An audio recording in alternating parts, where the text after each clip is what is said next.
Hey guys, it's Kathy. Sorry. All right. I hope you guys are doing well. That was a rocky start, but that's okay.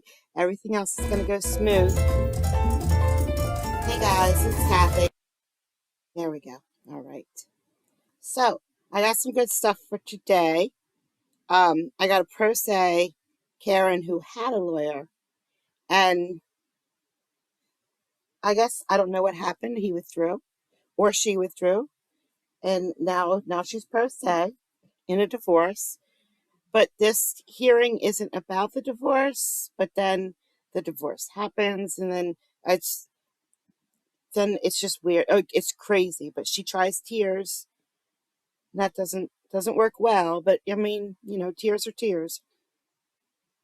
I don't know if you were here for my last live. I think it was yesterday.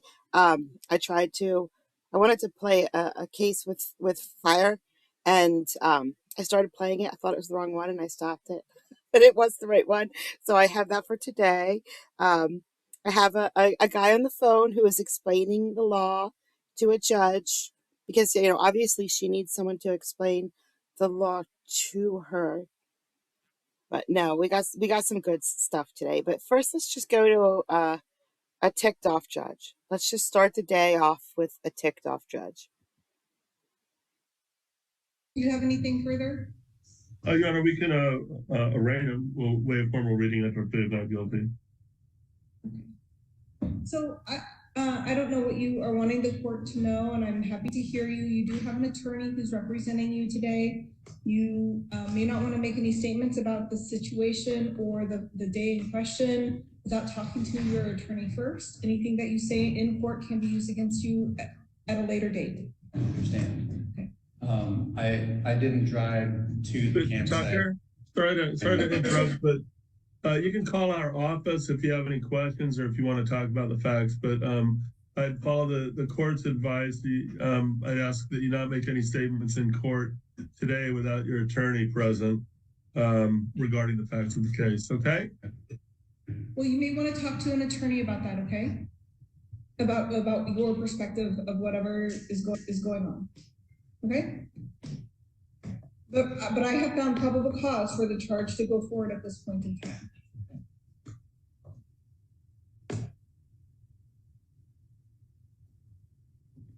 Your next court date will be December 27th at 8:45 with a trial date of January 18th at 8:30.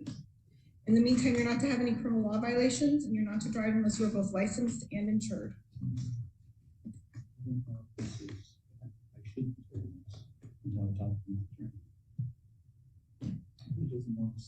I don't know if they should be.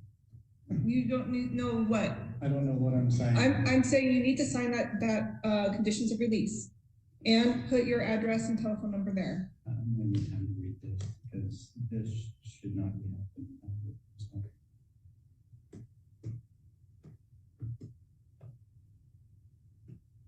Sir, the court is ordering you to sign that piece of paper and fill it out. Please do fill it out. I understand the court is ordering me to fill it out, but I can't sign anything unless I read it and understand what I'm filling out. Okay, we'll read it.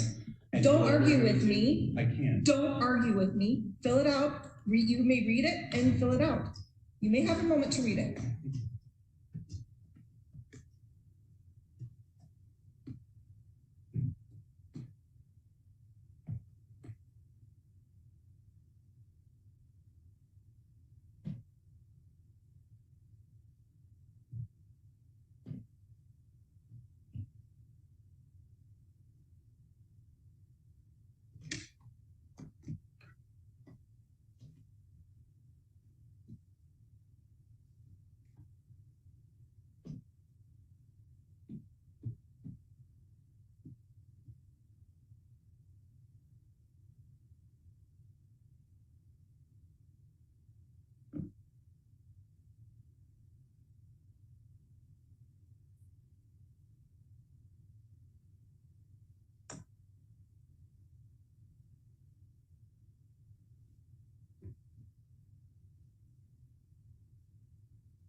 This judge tries to be stern.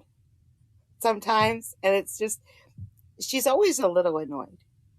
Always, she's always a little annoyed, and she tries to be, I don't know, like stern, very stern, but I don't know what it is about her that she does not come off stern at all. So when she tries to be stern, it's just, I don't know, awkward. I don't know how to describe You've it. also signed the order that directs you to get your fingerprints taken. You need to go upstairs to get that done, or go to the sheriff's office to accomplish that.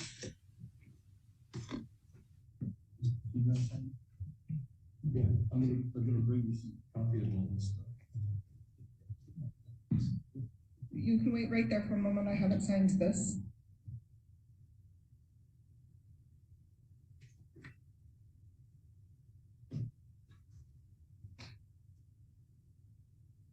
If you'd like to screen for the public defender, please take an application and fill it out. You can fill it out while you are here, if you would like to. Did you get the advice?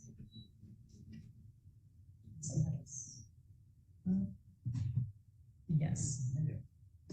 Okay, thank you. Just double checking that she has everything signed from that guy. Don't argue with me. Don't argue with me. That never works whenever I try it in real life. But it worked for her. Okay. All right. Now we'll go to the divorce case in Kentucky. I think this is in Kentucky. I could be wrong, but I don't think I am. And his cases aren't normally funny. They're normally more serious. Like he'll have a murder trial, but he'll have a beer koozie around his water, which makes me laugh. He's drinking out of a beer koozie in the middle of court. But this woman, it doesn't say, you're not going to see this part. She had a lawyer. They withdrew, and I guess she says she can't afford a lawyer.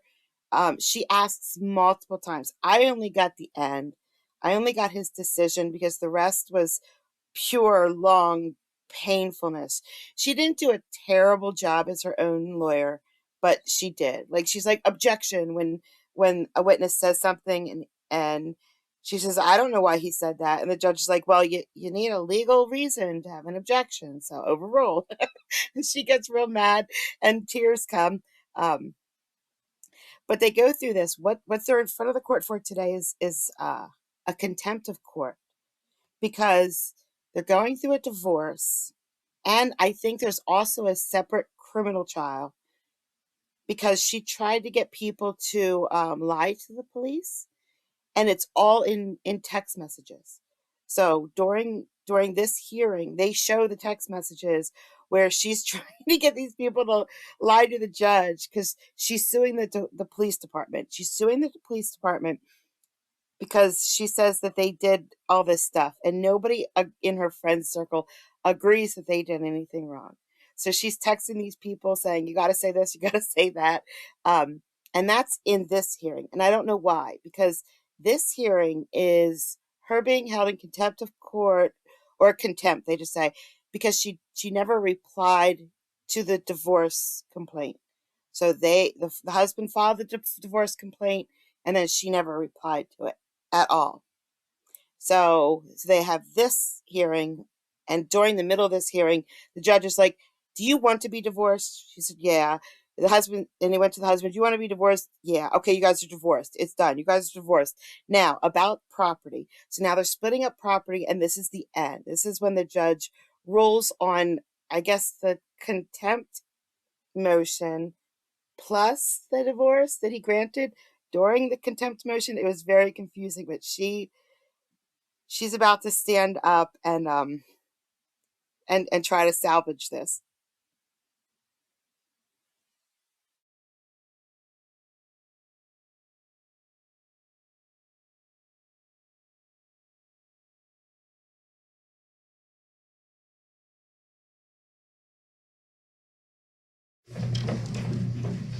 I wanted to address an issue that I wasn't aware of at the point in time until I began to go through the file. Ms. Childress has never filed an answer to your complaint for divorce. There was no answer filed, no counter complaint. She apparently had some motions filed through her prior attorney, Mr. Baker, who filed on April the 4th a motion for an opposition to the motion for possession of marital residence. On April the 19th, filed a motion for exclusive possession of the vehicle. On April the 19th, he filed a motion for pending lighting support. And then on May the 9th, Mr. Baker filed a motion to withdraw, and that was heard and granted. No answer has been filed to the complaint for divorce. No answer has been filed to your motion for contempt. And a party appears from the record according to the documents. So therefore, this court is revising the judgment that I previously entered. Your motion for default is granted based upon the fact that Ms. Childress has not filed an answer to contest the issues that are before the court. And a default judgment means that you, as though you never appeared in this court. And as a result of that, Mr. Claiborne is granted the motion for default judgment as to all issues that are raised in the complaint. And therefore, the court, having heard proof on those issues, grants your finding of civil contempt in the amount of damages that you have set forth at the prior hearing. You'll draft an order and submit that to Mrs. Childress. Ms. Your Honor, Childress. I was never given the opportunity to prove that I submitted those responses. But I want you to understand this has nothing to do with the issue that you are talking about. This has to do with the fact that a review of the court's file, and the court speaks from its minutes, demonstrates that you have never filed an answer to the complaint as required by the rules. As many of the other shortcomings of the handling of your side of this case, the complaint alleges various items that you are guilty of all of these different things, and including inappropriate marital conduct, cruel and inhuman treatment, and it shows that you don't own any real property and that your various properties subject to an equitable division. A default judgment means that you not having answered the complaint and raised those as issues, that there's nothing, and that there was no answer filed by you or Mr. Baker as to the motion for contempt. So therefore, you have not technically appeared in this court as a party, even though there were some motions that were filed on your behalf that were never completely litigated. Your Honor, the divorce and the contempt are two separate issues. I answered the interrogatories like I was asked by the court. I provided those responses. I don't know how to do this, but I can't represent myself or hire an attorney when there's over 50 motions being filed on me in this courtroom. I provided my responses. I just wanted somebody to look at the thumb drive to see I'm telling you the truth. Mr. Hawley, it was pointed out numerous times in the last two court appearances that he did have my answers. He quoted them on your stand. I watched the YouTube video back. I did provide the answers, Your Honor. The divorce should be two separate matters.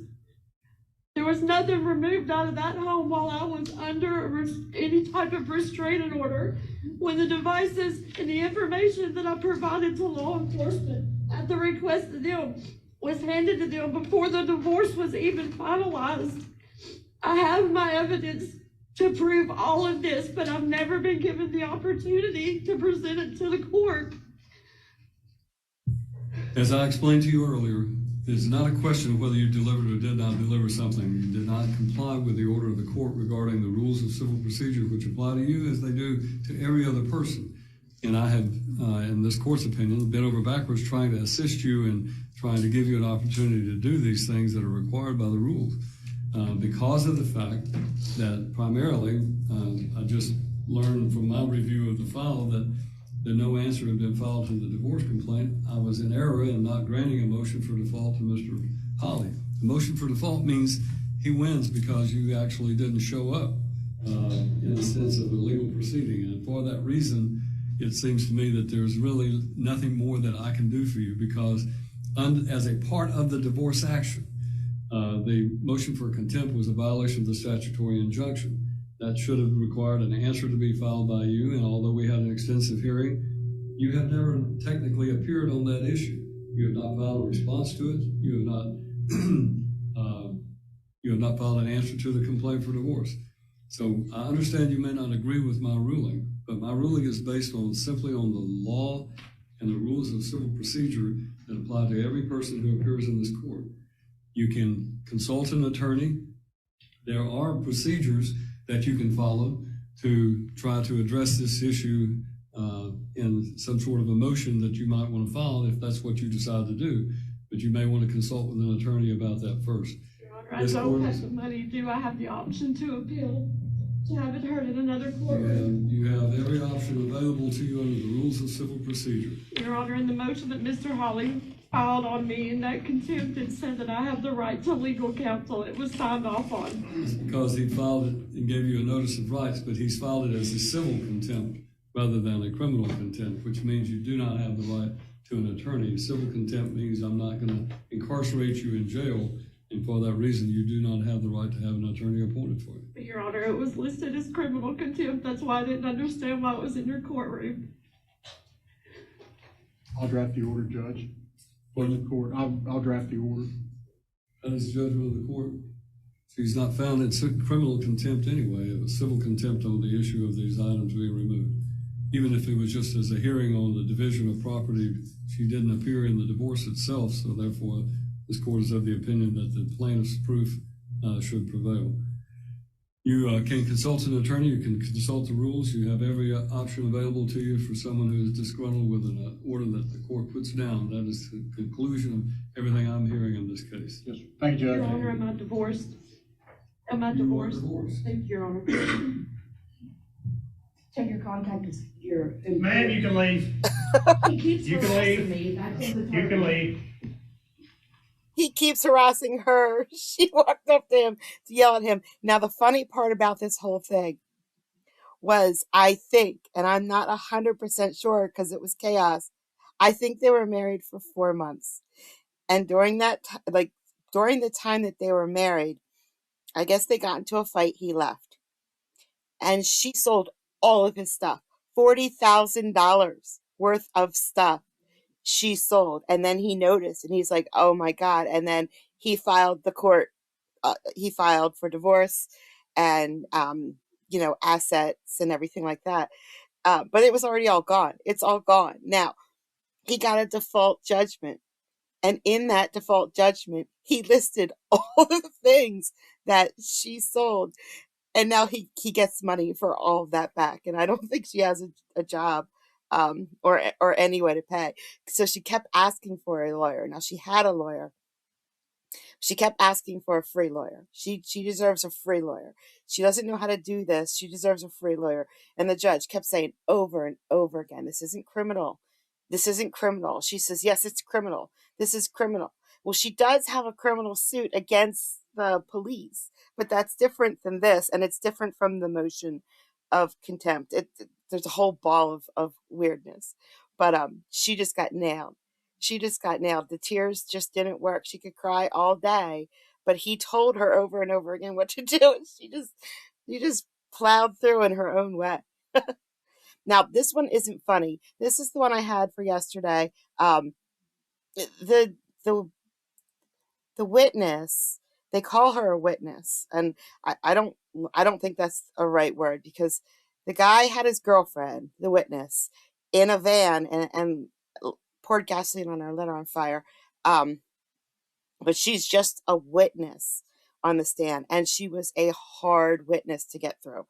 She was very argumentative to everybody. She didn't answer the questions. Her testimony was like 45 minutes to an hour long. It was long.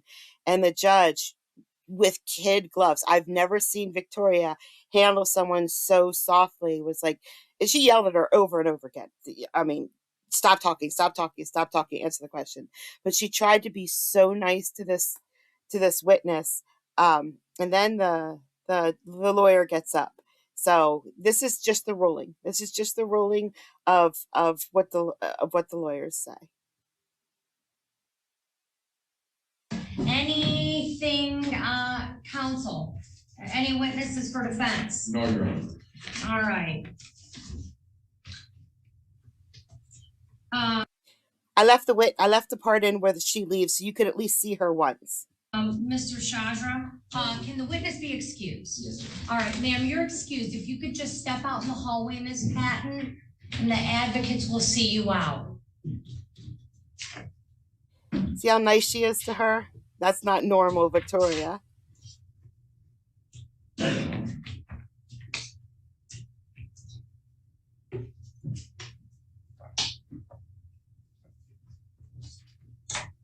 Mr. Chandra. Judge, if you would move for bind over and all counts and use everybody for a vote. All right, Mr. Bickert.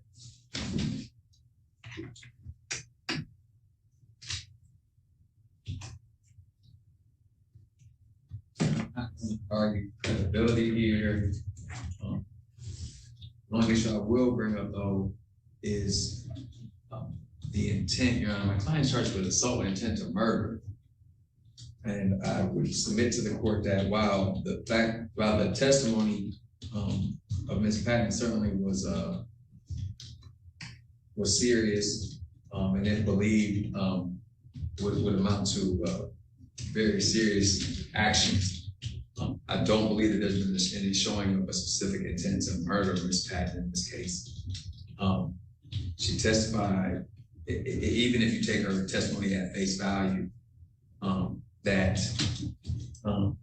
she was in the van. There was somehow she's in the van with my client, despite the fact that she's trying to leave with her stuff. That my client put gas on her, in essence, her lower half.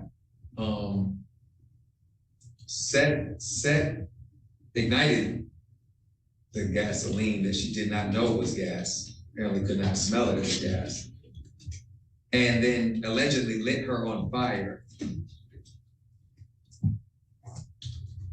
with,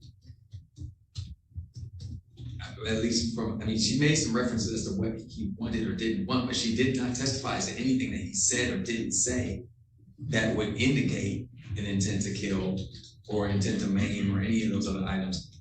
I'm not going to diminish the act that she claims occurred, but I would say that, again, we're talking about a specific intent to murder versus a intent to cause great bodily harm. I think this case fits squarely within the latter of an assault with intent to great bodily harm.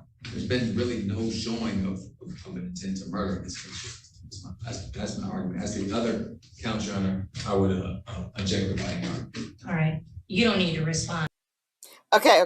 I have to stop right there real quick. Remember how I said the last lawyer, the last judge tries to be, stern, and it just comes out kind of awkward. This is stern. She's stern. Now, she just had to sit through an hour of just absolutely annoying testimony. She yelled at the witness multiple times while having to treat her very nice, which she didn't like at all. And now this defense attorney tries to do his job and says, no, he wasn't trying to kill her or anything. And she didn't even give the prosecutor a chance to reply. She's like, you don't have to say anything. All right, here we go. The witness testified that prior to pouring gasoline on her, Mr. Danner made a comment to the effect of, I'm going to hell and you're going to heaven. You don't go to hell or heaven until you die. She also testified he poured gasoline on her person, not around her, not next to her. You know what you don't do if you don't want someone to die? You don't pour gas on them. The allegation, this is a probable cause hearing. The allegation is egregious. It's that she's sitting in a vehicle. He poured gasoline on her lap and lit her on fire with a lighter, told her she's going to heaven, he's going to hell. And then she testified he was in the driver's seat and that gasoline was somewhere in the middle. I'm not sure if he got that from the back or in the front. I don't know where the gas was other than in the middle, but it sounded like he was trying to stop her to some degree from leaving the vehicle. And then she was able to get out and put herself out. If lighting someone on fire with gas is not assault with intent to murder, I don't know what is. In a confined space, I mean, that's that's assault with intent to murder all day long. Listen, she's a difficult witness. She's nervous. She's argumentative. But as to the elements of the offense, I thought her testimony was crystal clear. She seemed to have a really good memory of being set on fire. Maybe, you know, as far as bind over, he's bound over as charged on all counts. Bond will remain the same. And as to the arraignment on the information will occur on November 6th in person, I believe, at the Frank Murphy Hall of Justice. Anything else? Nothing further. All right, thank you. Thank you. Yeah. I looked up the Frank Murphy Hall of Justice to see if I could just kind of figure out what judge was going to catch that yesterday. There's a lot of judges, and I didn't have enough time to go through them all to see who caught that. But I'm going to try to get the arraignment if I can on that and try to follow it if I have enough time. But yeah, this lawyer right here, when she goes off on someone, she goes off on someone, and she's great. I love her. A lot of people don't like her because she's so cocky, they call her. In my comments, they say, "Oh, this judge is so cocky." No, this judge is great. This judge is great. All right, now I'm going to another judge that I like. That no one ever shows. I don't know why. And we got a caller that it explains the law to her. Don't worry, she's going to learn a lot by the end of this phone call.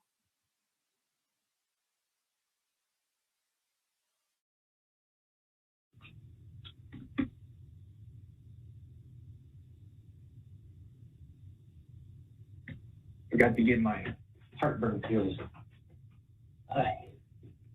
The case isn't started yet. He's just talking.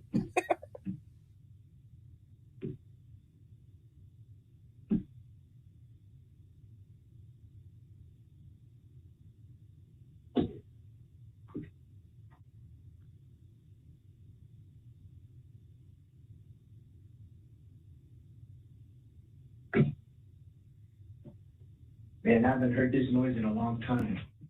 Nothing. Absolutely nothing. I love it. She's smiling, but she doesn't tell him to stop talking. I don't think he's used to silence. So this call is killing him. You'll see when he starts talking what I mean. Like, he's constantly talking.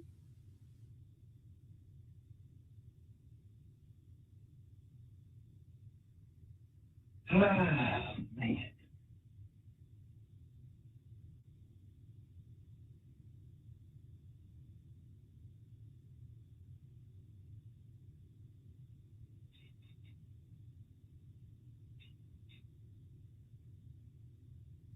Don't worry, she puts him out of his silence misery soon.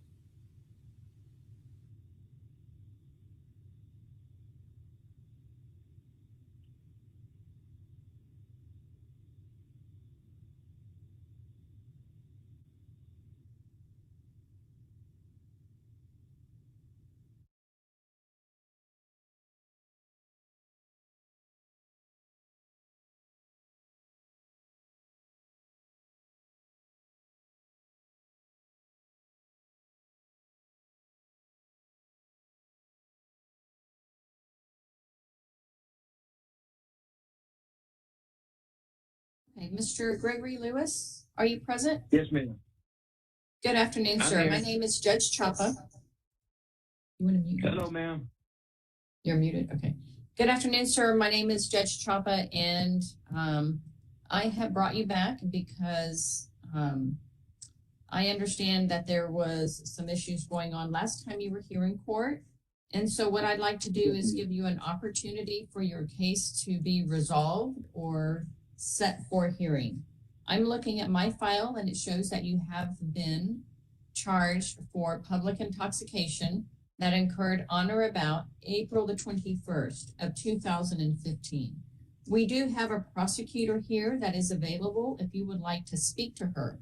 If you choose to speak to her, the whole point behind that is to talk about all your facts and circumstances You and she can speak, and you can actually come up with a resolution or an agreement, and she would let me know. Or if you have any questions, or if you would like to plead guilty or no contest to me, you could do that. If you pled guilty, what you're telling me is that you are guilty, you're accepting responsibility. If you were to plead no contest, what you're telling me is, I'm not going to sit here and tell you I'm guilty. I'm not going to tell you I'm not guilty. I'm just not contesting the violation. But I do understand that there is enough evidence to find that I have committed this offense beyond a reasonable doubt. Would you like an opportunity to talk to the prosecutor, sir? No, ma'am, but you have already read the charge wrong. It's a public intoxication / drug. I'm sorry, you're breaking up a little bit. Your question, it's a public intoxication, yes, sir. No, ma'am, it's a public intoxication drug. Yes, because a person by law can be intoxicated by the introduction of alcohol and or drugs into their system. Yes. Okay, but I'm not here That's just to the argue title. with you. That's not the facts. I don't know anything about the facts. That's why I'm asking if you would like an opportunity to go over that information with a prosecutor. So I'm the judge. I just make rulings on the law. Okay. But if somebody wants to discuss the specific facts, to negotiate, if they think that they have a defense, they discuss that with a prosecutor. Well, but I would like to say that I would like a copy of what you all have, because when you're already reading it wrong, that kind of worries me. I understand. So it's not that I'm reading it wrong. It is the way it's named in our system. That's not what's on the complaint. Or I should say, I don't know what's on the complaint. Let me pull it up for you. So how does it go in your system then? Is it just a public intoxication? In our system, the way it's tagged, it is something that nobody sees. It's just public intoxication, you're right, / drug. But on the complaint, the way it's been charged is while under the influence of a substance. Okay, now, that's kind of, now, a public intoxication, that is alcohol. You cannot be intoxicated from a drug. So that would be maybe a defense if you would like to talk to the prosecutor about it. Okay? That's why I'm giving you that opportunity. Okay, so if I get to talk to the prosecutor, then can I come back and talk with you then? You can talk to the prosecutor. You can talk about your facts and circumstances. You can drop off, didn't you? Okay. You can talk about any defenses that you think you may have. You can talk about mitigating information that you would like them to consider. You can talk about the complaint as you've been charged. You can talk about all that. Depending on what happens or what y'all talk about, the prosecutor will let me know and they may make a recommendation. I don't know, but that would be the reason why you would talk to a prosecutor. And if so, and if you would like to do that, what we will do here virtually is the clerk will put you in your own little room so it's private for you and her to talk about. I don't know if that's really a good idea, because what happened to me last time, I think it's best if I just talk with you directly. I don't want to take that chance. I don't want to take that away from you. The difference between talking to me and speaking with a prosecutor, and I'm not sure what happened last time, is if you talk to me, I can't dismiss the case on my own merits, right? Or on my own motion, because these cases belong to the city. So the city attorney, the prosecutors decide what cases they want to prosecute, how they want to prosecute them. I don't. I just rule on the evidence and rule on motions. Okay, so you're telling me that the city picks it and chooses what they do with what charges and with who they do it with? So it's not arbitrary in the fact that they pick and they choose, but these are their cases to bring forward. Yes, sir. Okay, no, can I ask you one more question? Of course. So if you see in your system that say it was 2015, now I was told this, if you catch a charge in 2015, but a warrant gets put in 2016, but you get caught in 2022, the warrant's still good. But if it's in 2015 and in March of 2022, they're just now saying something about it, and they've already put a warrant on me, which we were able to talk it out and get it actually changed, then shouldn't they see that that is past statutes and there's nothing that I can do with that? So why would they still pursue something knowing that that's illegal and they cannot do that? Well, that's so number one, that's a question to ask the prosecutor why you want to pursue something. But you're also mixing in there a question on the statute limitations. And as long as a complaint is filed, the statute limitations is told, it stops. So you can bring it forward years later. That's not what I had read. And then also I was put in jail before the complaint even happened, according to the papers. So how can you be put in jail on April 21st of 2015 and the complaint was, I believe, on April 27th? Because when you're put in jail, a person is arrested. And when a person is arrested, an affidavit is filed by the police officer. And then if it's reviewed and that's accepted by the prosecutor, then a complaint is filed. And then the charges are filed. And that's what begins the process, the initial arrest, the initial citation. Police report. That's what begins the whole process. And then I was not even magistrated, and you have to be magistrated no matter what. I wasn't even magistrated. I wasn't magistrated. Okay. So that doesn't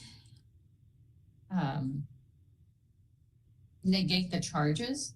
The whole purpose of a magistration is to let people know that they have certain rights while they are incarcerated. The rights are you have a right to have an attorney appointed if you're charged with a Class B or higher. This is a Class C. So for Class C misdemeanors, because the fine is punishable, because the punishment is by a fine only, then you don't have a right to have a court-appointed attorney. If you are in custody, you do have a right to have your attorney present, and you have a right not to speak with officers. I mean, that is the whole point in magistration, to let you know those rights. You're afforded those rights. Okay, so I can tell you for myself that in a magistration for like Nueces County, just by them reading the rights at magistration is already violating your civil rights, because once those cuffs go on, as soon as you put them on, that is when you have to actually read the Miranda rights. So some of these cops, they're not doing it. And so what that means that all the way back from being arrested all the way to the like jail, all that stuff that you said is no good, because they're actually waiting until magistrate to read your Miranda rights. And that's so there's actually two different times that Miranda rights would be read by the police officers. And then there's the magistration that we engage in as magistrates when somebody comes before us and they're arrested. And so that doesn't have anything to do with the magistration rights when you're arrested. And I can't speak for 2015. I'm sorry, I wasn't here in 2015. Whoa. But go ahead. Did you have another question? Yes. No, ma'am. I'm just, the last time that I was in jail was in 2018 or 2019, and they're still doing it like that. But I'm just, that's something that is, I think, a violation of civil rights, is when you're arrested and you're not read your Miranda rights until you're magistrated. But I don't know for sure, but I'm sure that you have the education for all that, so I'm just going to have to go with what you say. Okay. So I do have that, let's see. Where are you right now? You're not here in Corpus, am I right? No, ma'am. I am in a halfway house in Del Valle, in the Del Valle. Okay, and how long have you been there? Since what day? Do you remember? Yes, ma'am. January 28th or January 29th of 2022. Okay.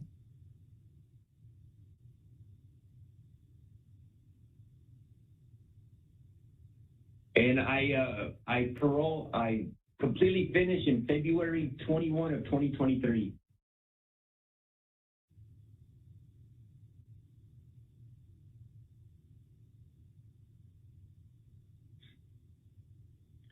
Because, I mean, they've been mailing all my stuff here, so I'm getting everything they mail me.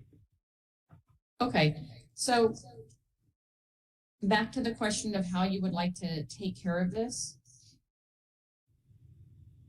Would you like to be able to speak to the prosecutor?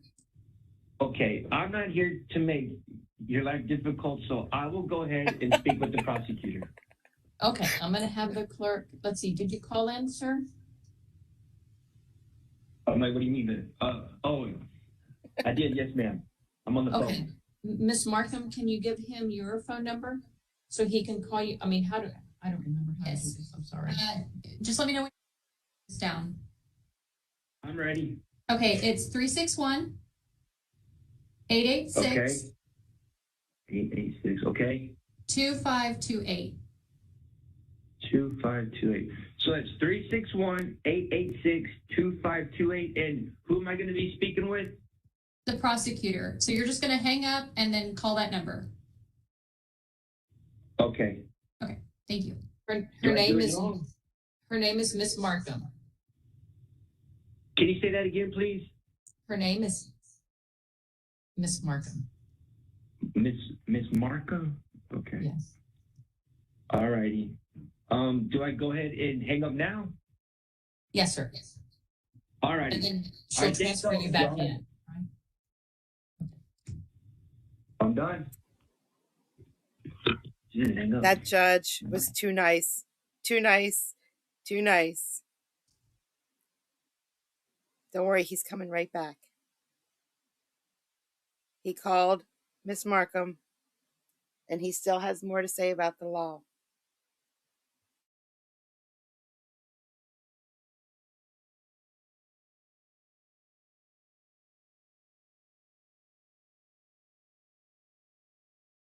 I got to ask about why am I in debt over $6,000 of court-appointed attorney fees when obviously I didn't get no fucking representation. I'm not paying it. 8 versus Oklahoma. 8 versus Oklahoma.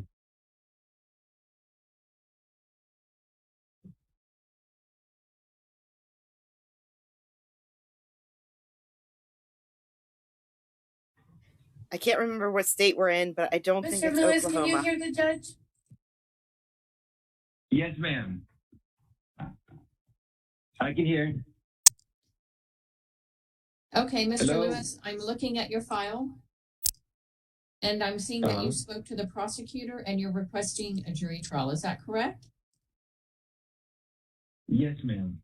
Okay, and you I have no said choice that you'll but be to out say. when? In February 21 of 2023. Okay. Can I ask you something else?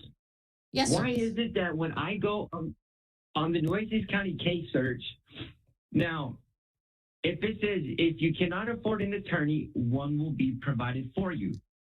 So why am I looking at over $6,000 worth of court-appointed attorney fees, which I didn't get no representation? So with that said, I have to go with Ake versus Oklahoma.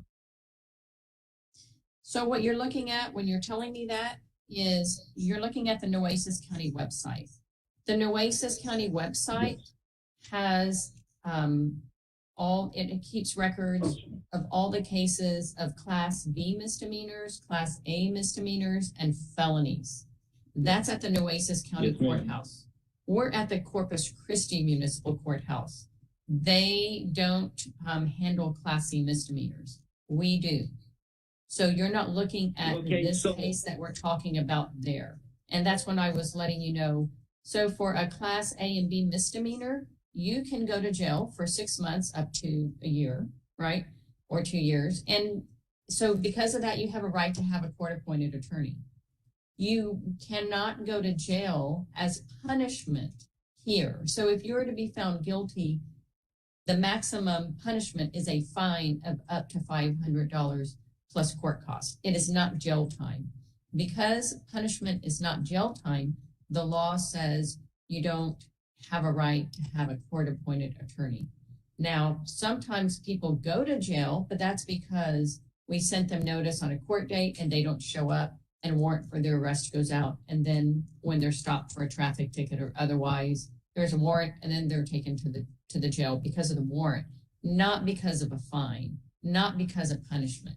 That's why you're not seeing that, because that is Nueces County Courthouse and we are municipal court with Class C misdemeanors here. What is a interference with a public peace officer? Is that a class B or an A? Off the top of my head, it's either. It's a misdemeanor, but it's not a Class C misdemeanor. Because I was magistrated for that, but for this one, I was not magistrated. And according to the Legal Information Institute of Cornell University, no matter what, if you get arrested for no, you have to be magistrated, and that is a federal law. It's a state law. Yes. It's a federal law too. Okay. But I wasn't magistrated. Okay. And statute's right now 6 years ago. Okay. So I'm just saying. But I think I a understand jury you're trial saying that. would be better. Ma'am? I said, I understand that that's what you're saying. So you're requesting a jury trial. So we're going to go ahead and we're going to give Yes, you a ma'am. jury trial. The problem is we're going to give you your jury trial in late February. Okay. That'll work. We don't know 'Cause what I'll your be here. residence is going to be in late February. Do you know what your residence will be there? I'll be in San Antonio probably because I think that it's just best of what's happened in the past with me in Corpus Christi that I just don't ever come back. It's Okay. that bad. I'm okay. Sorry to hear that. But what we do need is before Okay. you're released in February, if you can give us and call municipal court your updated address. Because what will happen is you're required to let us know of your current address and when it changes so we can send you notice. Otherwise, it's sent to the last known address and you won't get it. And then a warrant goes out and that's what we don't want to happen. Because that does happen quite often. I have did it in the mail. called the last two warrants.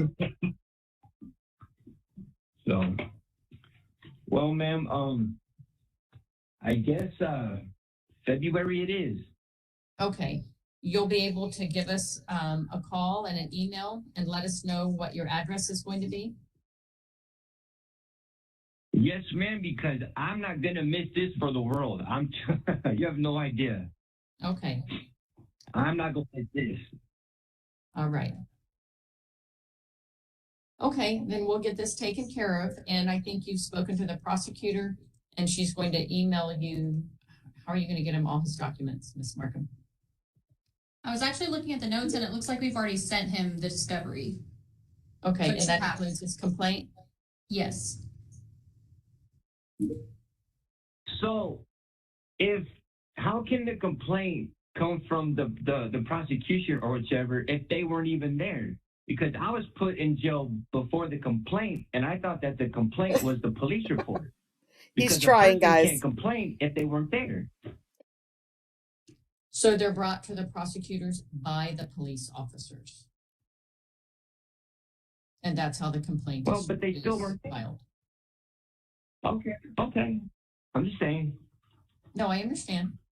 Yeah. Okay. You have any other questions, sir? No, ma'am. All righty. Thank you so much.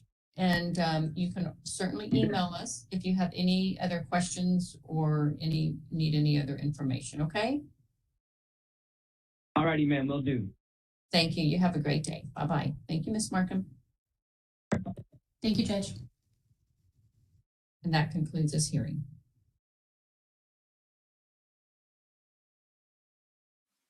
And maybe that's my problem with my life. I've never been goodly magistrated. Everybody needs to be goodly magistrated. He said so. He explained to the judge how everybody, by law of the federal government, needs to be magistrated. I need to be magistrated or something. I don't know. But I know tonight was a short one, but they were good. They were good ones. Don't argue with me about that. Don't argue with me, she said. The poor judge. I watch her court cases and I cringe. Like, okay, you're a tough one. Then I watch Victoria. I'm like, okay, yes, ma'am. I'm going to try to get some more of our yelling judge this week because they scare you right out of your shoes when he yells. But I know that I started this off with the divorced lady who's crying. But don't worry. I know that she was crying, but I suspect that the tears weren't 100% real. Maybe she needs to be magistrated. Maybe we should take up a collection to get her magistrated. And then we'll see. Maybe she can pay back that $40,000 of stuff that she took. Oh man. But at least her court case is over. He won't have to deal with her anymore. I guess he might. He might have to go back to get his money because I don't see her being able to pay it. So he's probably gonna have to fight for it. So it was short today because I'm putting together a trial for like the members section. So that's why it was so short today. Sorry. I will get more. And I will be back maybe tomorrow, maybe the next day. I hope you guys have a great night and I will talk to you next time.